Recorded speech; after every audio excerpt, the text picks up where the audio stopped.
Alfredo Landa pasó años haciendo reír a un país que no siempre se reía por las razones correctas. Lo encasillaron como el español bajito, nervioso, pícaro, exagerado, siempre corriendo detrás de una fantasía imposible. Para muchos críticos, durante mucho tiempo, él no era un gran actor. Era un tipo gracioso, un cuerpo cómico, una cara reconocible, un reflejo incómodo de una España que intentaba parecer moderna mientras seguía atrapada en sus complejos. Y entonces llegó una película que cambió la conversación. No porque Landa dejara de ser Landa, no porque se quitara una máscara y apareciera otro actor escondido. La clave fue más interesante. De pronto, el público y la crítica entendieron que aquello que parecía simple comedia contenía algo mucho más profundo. En Los Santos Inocentes, Alfredo Landa no necesitó perseguir una risa, no necesitó levantar la voz para dominar la escena, no necesitó ser el español gracioso. Bastó con mirar, callar, agachar el cuerpo, contener la rabia y convertir el dolor en presencia. La promesa es concreta. Al final de esta historia, se entiende cómo un actor asociado durante años al cine ligero terminó obligando a muchos a revisar no solo su carrera, sino también la forma en que se miraba al cine español popular. Porque la pregunta no es si Alfredo Landa era gracioso. Claro que lo era. La pregunta es por qué tanta gente tardó tanto en ver que también era enorme. Para entenderlo, hay que empezar por una palabra que suena casi como una condena: landismo. Pocos actores han tenido que cargar con una etiqueta tan poderosa. El landismo no fue solo una forma de describir las películas de Alfredo Landa. Fue casi un diagnóstico social. En la España de los años 60 y 70, ese término empezó a usarse para hablar de un tipo de comedia muy concreta. Hombres españoles de clase media o popular, reprimidos, torpes, deseosos de parecer más libres de lo que eran, fascinados por las extranjeras, por el turismo, por la modernidad que entraba por las playas y por los escaparates. En esas películas, el personaje podía ser un camarero, un empleado, un vecino, un marido frustrado, un hombre pequeño ante un mundo que cambiaba demasiado rápido.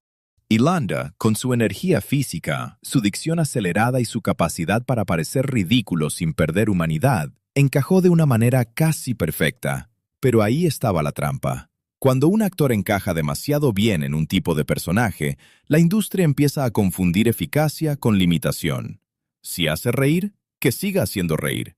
Si llena salas, que repita. Si el público reconoce el gesto, que el gesto vuelva una y otra vez.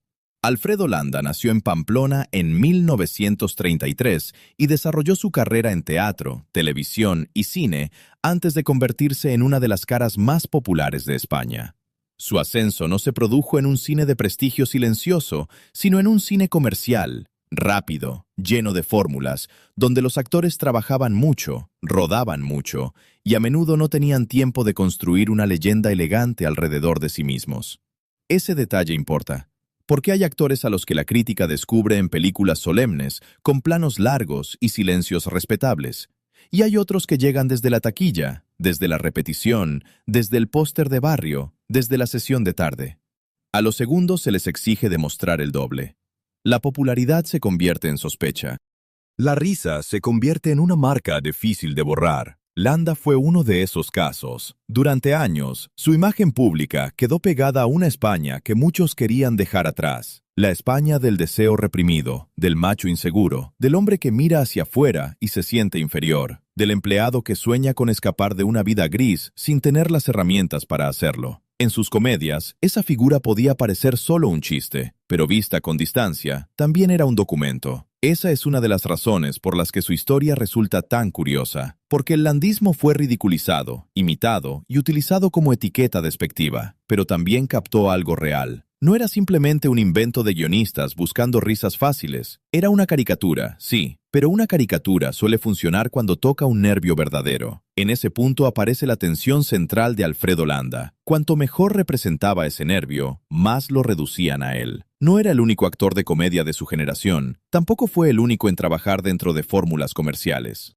Pero su caso se volvió emblemático porque su nombre terminó bautizando un fenómeno. Eso puede parecer un honor. En realidad, también puede ser una jaula. Cuando un estilo lleva tu apellido, el público deja de verte como intérprete y empieza a verte como categoría. Ya no eres un actor eligiendo papeles. Eres eso. Eres un tono, un tipo, una reacción esperada. La gente no espera que sorprendas, espera que confirmes lo que ya cree de ti. Y esa es la parte más dura de la comedia. Cuando funciona, parece fácil. Si un actor hace llorar, muchos suponen que hay profundidad. Si hace reír, muchos suponen que hay truco. Como si la precisión cómica no exigiera ritmo, oído, control del cuerpo, inteligencia y una lectura exacta de la escena. Landa tenía todo eso. El problema es que esas virtudes estaban escondidas a plena vista. En las comedias que lo hicieron famoso, su cuerpo era una herramienta de una precisión enorme. Se movía con ansiedad, con deseo, con vergüenza. Podía entrar en una habitación y ya contar una historia solo por cómo ocupaba el espacio. Tenía algo esencial para el cine popular. Era reconocible al instante, pero no era neutro. Su rostro traía información.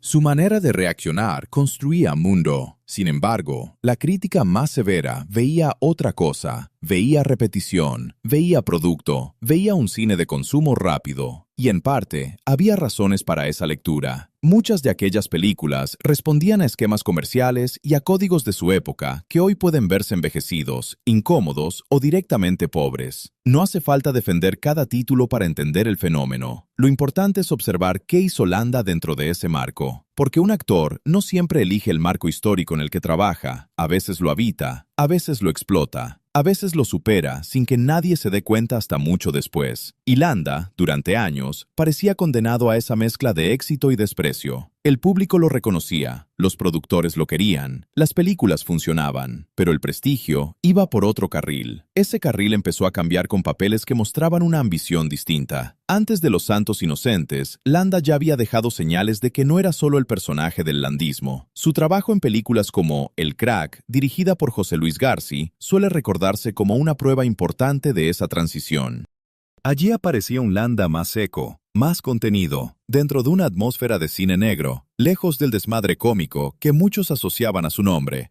Ese paso no fue menor. Para un actor encasillado, cambiar el registro no consiste solo en aceptar un papel distinto. Consiste en convencer al espectador de que deje de mirarte con la memoria automática. El público entra en la sala con una expectativa pegada a tu cara. Si te ha visto durante años como un personaje cómico, tu primera aparición ya activa una idea. Antes de hablar, ya te han clasificado. Por eso la transformación de Alfredo Landa no puede contarse como una simple anécdota de hizo comedia y luego hizo drama. Esa frase es demasiado fácil. Lo interesante es que su drama funcionó precisamente porque él venía de la comedia popular. Su cuerpo ya cargaba con una España entera. Su rostro ya tenía historia. Su forma de encorvarse, de apretar los labios, de moverse con humildad o con urgencia, ya estaba grabada en la memoria colectiva. Luego llegó Paco el Bajo. En Los Santos Inocentes, adaptación de la novela de Miguel Delibes, dirigida por Mario Camus, Alfredo Landa interpretó a un campesino sometido a una estructura social brutal.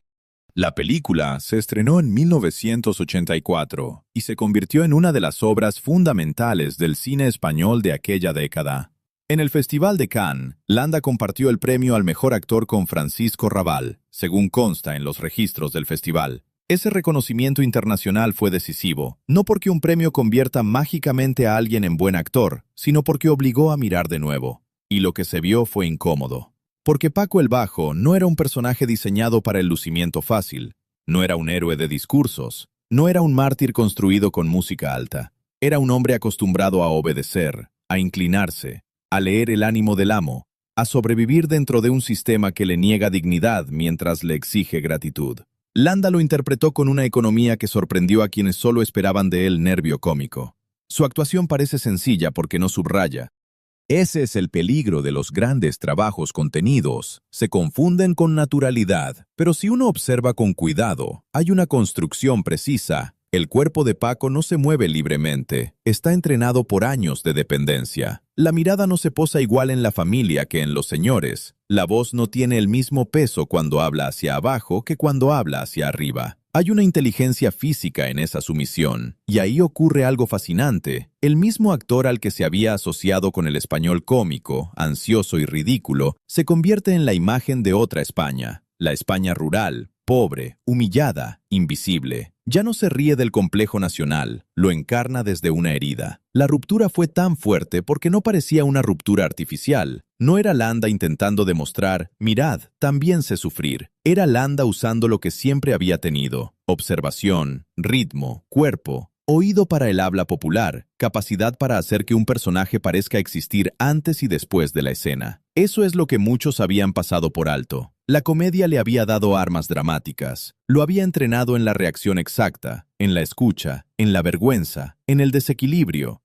en la capacidad de hacer visible una emoción antes de decirla. En Los Santos Inocentes, todas esas herramientas se colocan al servicio de algo doloroso. La risa desaparece, pero la técnica permanece. Por eso decir que un film destruyó el personaje del español gracioso no significa que Alfredo Landa borrara su pasado. Significa que cambió la lectura de ese pasado. Después de Paco el Bajo, era más difícil mirar al Landa cómico como si solo hubiera sido una caricatura. De pronto, aquel cuerpo que antes corría detrás de una broma podía cargar con una tragedia. Aquella voz que antes aceleraba una escena podía sostener una humillación. Aquel rostro que antes parecía hecho para el gesto cómico podía expresar una obediencia aprendida durante generaciones. La película no eliminó el landismo de la historia del cine español. Lo dejó en su sitio, lo convirtió en una etapa, no en una sentencia. Y esa diferencia es enorme. Hay carreras que se entienden mejor cuando dejan de avanzar. Mientras el actor está activo, cada nuevo papel compite con el anterior. La industria etiqueta, el público compara, la crítica resume. Pero con el tiempo, la línea se vuelve más clara. En Landa, esa línea muestra a un intérprete que atravesó varias Españas cinematográficas. Primero, la España del cine comercial de los años del desarrollismo, con sus turistas, sus aspiraciones, sus apartamentos, sus empleados, sus frustraciones sexuales y sociales. Después, la España de la transición y de los primeros años democráticos, donde el cine empezó a revisar heridas, estructuras de poder y memorias incómodas con otro lenguaje. Y en medio de todo eso, Landa no desapareció, se adaptó. Ese verbo es importante, adaptarse. No todos los actores populares logran hacerlo. Algunos quedan atrapados en el personaje que les dio fama, otros intentan huir tan rápido que pierden lo que los hacía únicos. Landa encontró una tercera vía. No negó su energía cómica, pero dejó que envejeciera, que se oscureciera, que mostrara otras capas. El público que lo había visto en comedias podía reconocerlo. Pero ahora, esa familiaridad jugaba a favor del drama. Paco el Bajo dolía más porque lo interpretaba alguien que muchos creían conocer. La sorpresa no era solo artística, era emocional. El espectador descubría que había subestimado a una cara conocida.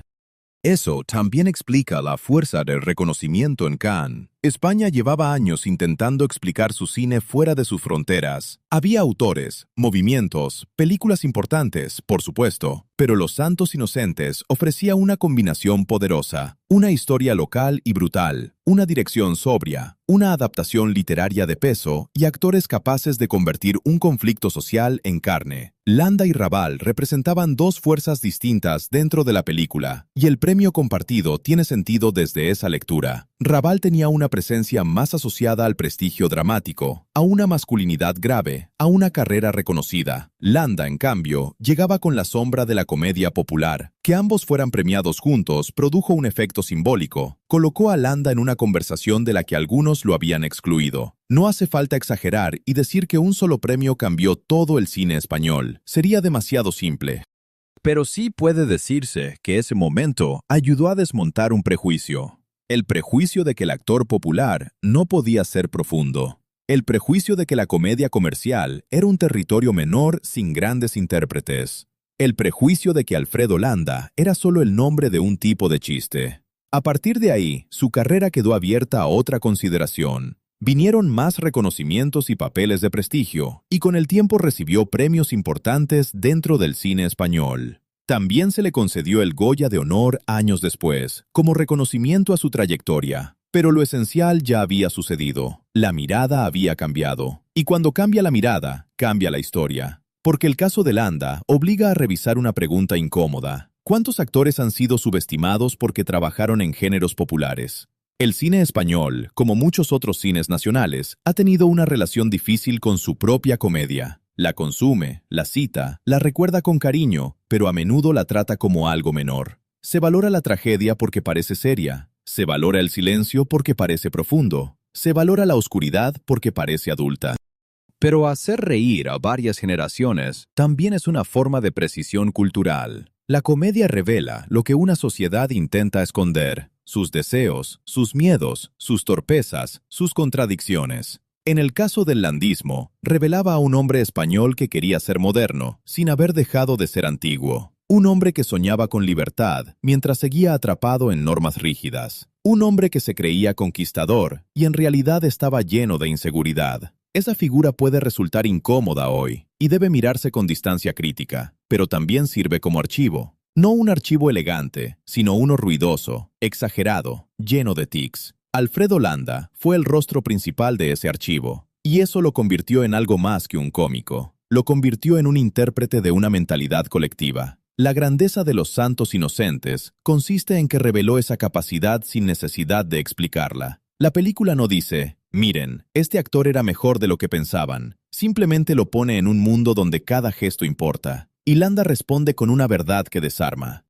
Hay una escena, o más bien una serie de momentos, en los que Paco el Bajo muestra su relación con el poder de forma casi animal. No porque el personaje sea menos humano, sino porque el sistema lo ha obligado a sobrevivir leyendo señales. Su cuerpo sabe antes que su cabeza. Sabe cuándo acercarse, cuándo apartarse, cuándo obedecer, cuándo callar. Landa no convierte eso en una lección, lo actúa como hábito. Ahí está la diferencia entre interpretar sufrimiento y parecer una persona que ha vivido dentro del sufrimiento. Lo primero se nota, lo segundo pesa. Y Landa pesa. Pesa incluso cuando no ocupa el centro. Pesa cuando escucha, pesa cuando parece aceptar lo inaceptable, pesa porque no pide compasión de manera directa. Esa contención hace que el golpe sea mayor. El espectador completa lo que el actor no subraya. Esta es una lección importante para entender su cambio de imagen. No fue un cambio de volumen, sino de dirección. En la comedia, su energía muchas veces iba hacia afuera. Gestos, persecuciones, malentendidos, respuestas rápidas. En el drama de Camus, esa energía va hacia adentro. El cuerpo sigue siendo expresivo, pero ahora parece comprimido por una vida entera de dependencia.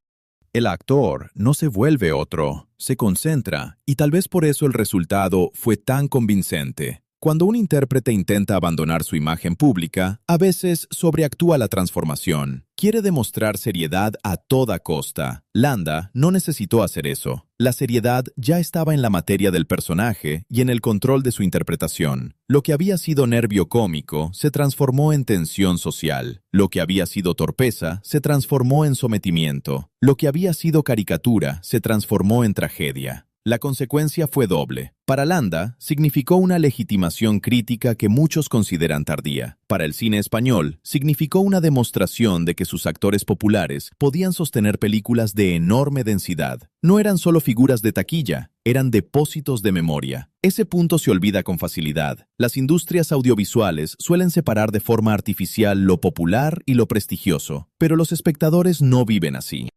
Una misma persona puede reír con una comedia ligera y años después emocionarse con un drama rural. Y un mismo actor puede contener ambos registros. De hecho, a veces quien ha dominado la comedia está mejor preparado para el drama, porque conoce el ritmo del público, sabe cuándo una pausa pesa, sabe cuándo un gesto sobra, sabe cuándo una escena necesita respirar. Alfredo Landa tenía ese conocimiento. También tenía una virtud menos comentada. No parecía un actor diseñado para la distancia. No tenía una belleza inaccesible ni una presencia aristocrática. Parecía alguien reconocible. Eso fue útil para la comedia, pero fue devastador para el drama. Paco el Bajo no necesitaba parecer excepcional, necesitaba parecer real. Landa podía ser visto como un hombre común, y esa cualidad, en manos de un gran intérprete, se vuelve poderosa. La tragedia del hombre común es más difícil de esquivar que la tragedia del héroe. El héroe pertenece a la ficción. El hombre común se parece al vecino, al padre, al abuelo, al trabajador que no aparece en los libros. Cuando Landa encarna a Paco, no está pidiendo admiración. Está obligando a mirar una existencia que el poder preferiría mantener agachada. Por eso, la película no solo cambió su reputación, también cambió el peso de su rostro. Después de Los Santos Inocentes, ya no era posible ver a Alfredo Landa únicamente como un generador de risas. Su cara había quedado asociada a una de las imágenes más duras de la desigualdad en el cine español. Y sin embargo, sería injusto contar esta historia como si la comedia hubiese sido un error y el drama una redención. Esa es una lectura demasiado cómoda. La carrera de Landa no necesita pedir perdón por haber hecho reír. Lo interesante es que su prestigio final no niega sus comedias, las complica. Si uno mira hacia atrás, descubre que el español gracioso no era solo un muñeco de chiste, era un síntoma. Y Landa lo interpretó con tanta eficacia que terminó atrapado por él. La película que lo liberó no destruyó su pasado, destruyó la mirada estrecha sobre su pasado. Esta diferencia importa porque cambia el juicio sobre toda una época. Muchos espectadores actuales se acercan al cine popular de los 60 y 70 con prevención, y en muchos casos es comprensible. Hay códigos que han envejecido mal, hay representaciones que hoy resultan problemáticas. Hay mecanismos cómicos que dependen de estereotipos, pero dentro de ese material también trabajaban actores capaces de una precisión enorme. Si se tira todo el conjunto a la basura, se pierde la posibilidad de entender cómo se veía y cómo se mentía una sociedad a sí misma. Landa está justo en ese cruce. Fue producto de su época y al mismo tiempo fue más grande que la etiqueta que su época le puso. Por eso su historia sigue funcionando. No es solo la historia de un actor que ganó prestigio, es la historia de cómo el prestigio a veces llega tarde porque antes había demasiados prejuicios haciendo ruido. El giro de su carrera también muestra otra cosa. La dignidad de un actor no depende del género en el que trabaja, sino de la verdad que es capaz de introducir en él. Hay comedias pobres con interpretaciones brillantes. Hay dramas solemnes con actuaciones vacías. El tono de una película no garantiza la profundidad de un actor. Landa lo demostró a la inversa. Cuando lo pusieron en una obra dramática de primer nivel, muchos descubrieron habilidades que ya estaban ahí. Eso hace que su caso sea especialmente valioso para cualquier espectador que quiera mirar mejor el cine. La pregunta no debería ser, ¿este actor viene de la comedia o del drama? La pregunta debería ser, ¿qué sabe hacer con el cuerpo, con el silencio, con el tiempo de la escena? En Alfredo Landa, la respuesta estaba clara. Sabía escuchar, sabía reaccionar, sabía convertir una limitación social en movimiento físico, sabía usar su apariencia común como fuerza expresiva, sabía bajar el volumen sin desaparecer, y sabía algo que no se enseña fácilmente: cómo hacer que el espectador reconozca una vida entera en un gesto pequeño. Por eso Los Santos Inocentes ocupa un lugar tan importante en esta historia. No fue simplemente la película seria de un cómico, fue el punto en el que una carrera popular y una obra de prestigio se encontraron para producir una revelación. La revelación no fue que Alfredo Landa pudiera actuar, eso ya era cierto. La revelación fue que muchos no habían querido verlo, y esa es la parte más incómoda de todo el relato. A veces el problema no está en el actor, sino en el marco con el que lo miramos. Si alguien viene de la risa, le exigimos que demuestre profundidad. Si alguien viene del drama, le concedemos profundidad de entrada. Si alguien llena cines, sospechamos de su valor artístico. Si alguien trabaja en películas minoritarias, asumimos que hay intención. Esas jerarquías dicen más de nosotros que del cine. Alfredo Landa atravesó esa jerarquía a fuerza de oficio, no con discursos, no con una ruptura calculada de imagen, no con una campaña para ser tomado en serio. Lo hizo trabajando, aceptando papeles, envejeciendo ante la cámara y dejando que un personaje como Paco el Bajo concentrara todo lo que su cuerpo de actor sabía. Cuando se habla de destruir el mito del español gracioso, conviene entenderlo bien. Landa no destruyó la capacidad de reírse de ese personaje nacional. Tampoco borró la historia del landismo. Lo que destruyó fue la comodidad de creer que la risa agota a una persona. Detrás del hombre cómico había un actor capaz de representar la humillación sin convertirla en espectáculo. Detrás del gesto exagerado había precisión. Detrás de la popularidad había oficio. Esa es la razón por la que su figura sigue siendo más compleja de lo que parece. Si solo se le recuerda por las comedias, se le reduce. Si solo se le recuerda por Los Santos Inocentes, también se le simplifica. Su importancia está en el recorrido completo, de la risa masiva al reconocimiento crítico, de la etiqueta al matiz, del personaje repetido al rostro trágico. Y quizá ahí está el verdadero valor de Alfredo Landa para la historia del cine español. No fue un actor que escapó de lo popular para volverse importante. Fue un actor que demostró que lo popular ya contenía una importancia que muchos no habían sabido leer. Su carrera nos deja una advertencia sencilla. Cuidado con confundir una etiqueta con una explicación. Cómico puede ser una etiqueta, landismo puede ser una etiqueta, español gracioso puede ser una etiqueta, pero un actor no cabe entero en una palabra, y menos cuando esa palabra fue creada por una industria que necesitaba vender rápido y por una crítica que muchas veces prefería clasificar antes que mirar. Alfredo Landa obligó a mirar, y cuando se mira de verdad, la historia cambia. El hombre que parecía condenado a representar los complejos de una España en clave de comedia terminó encarnando, en una de sus interpretaciones más recordadas, una herida social mucho más profunda. Ese paso no borra la risa anterior, la vuelve más extraña, más incómoda, más histórica. Por eso el final de esta historia no es: el cómico se convirtió en actor serio. Ese final sería demasiado pobre. El verdadero final es otro. Alfredo Landa siempre fue actor. Lo que cambió fue el tipo de película que permitió verlo sin excusas, y cuando eso ocurrió, ya no hubo forma de volver a mirarlo igual. Si esta historia te interesa, vale la pena volver a una escena de Landa con una idea en mente. No preguntes si está haciendo comedia o drama. Mira qué hace con el silencio, con las manos, con la mirada. Ahí está el actor que durante años estuvo delante de todos, esperando que alguien dejara de reír el tiempo suficiente para verlo.